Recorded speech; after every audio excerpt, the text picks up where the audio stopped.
Zdaj sam program nam kot tako narekuje financiranje, ne? In financira se po dinamiki 50%, 30% in 20%.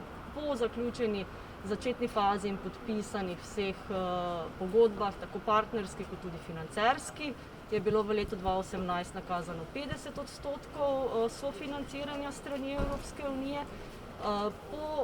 Vezano na dinamiko porabe pa smo v letošnjem letu prešli tudi celotno finančno revizijo, ki je bila opravljena s strani zunanjega izvajalca, ki je pogodbeno dobil to naročilo s strani Evropske komisije, katero smo tudi v celoti prešli, in na podlagi tega pozitivnega finančnega poročila je v letošnjem letu, v septembru, bila nakazana druga tranša denarja, kar je pa potem 30% vrednosti sofinanciranja. Zadnjih 20% vrednosti sofinanciranja pa se potem povrne po zaključku projekta in po zaključeni drugi finančni reviziji celotnega projekta kot takšnega.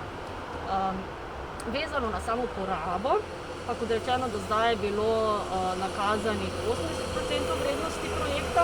Sam projekt je financiran tudi 80%, 20% so seveda potem lastna sredstva partnerjev.